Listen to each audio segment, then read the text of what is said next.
ನಮಸ್ಕಾರ ಗೆಳೆಯರೆ, ನಾವು ಇವತ್ತು ಸಾಮಾನ್ಯ ಜ್ಞಾನದ ಪ್ರಮುಖ ಪ್ರಶ್ನೋತ್ತರ ಬಗ್ಗೆ ಚರ್ಚಿಸುತ್ತಿದ್ದೇವೆ. ಈ ಪ್ರಶ್ನೆಗಳ ಉತ್ತರ ನಿಮಗೆ ಗೊತ್ತಿದ್ದರೆ ಕಮೆಂಟ್ ಮಾಡಿ ತಿಳಿಸಿ ಮತ್ತು ವಿಡಿಯೋವನ್ನು ಕೊನೆವರೆಗೆ ನೋಡಿ. ಪ್ರಶ್ನೆ: ನೊಬೆಲ್ ಪ್ರಶಸ್ತಿಯನ್ನು ಗೆದ್ದ ಮೊದಲ ಮಹಿಳೆ ಯಾರು? ಆಪ್ಷನ್ ಎ ಮಾಲಾಲಾಯು, B Helen Keller, C Mother Teresa, D Marie Curie.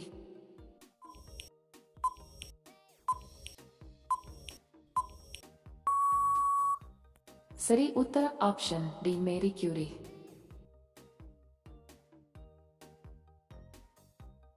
ಪ್ರಶ್ನೆ: ಸೋಡಿಯಂನ ರಾಸಾಯನಿಕ ಚಿಹ್ನೆ ಯಾವುದು?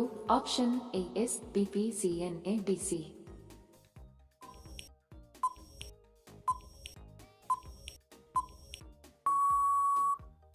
ಸರಿ ಉತ್ತರ option C N A. Video ಕೊನೆವರೆಗೂ ನೋಡಿದ್ದಕ್ಕೆ ತಮ್ಮೆಲ್ಲರಿಗೂ ಧನ್ಯವಾದಗಳು. ಮತ್ತೆ ಭೇಟಿ ಆಗೋಣ ಇಂಟ್ರೆಸ್ಟಿಂಗ್ ವಿಡಿಯೋದೊಂದಿಗೆ. ಅಲ್ಲಿಯವರೆಗೆ ನಮಸ್ಕಾರಗಳು. ಜೈ ಹಿಂದ್.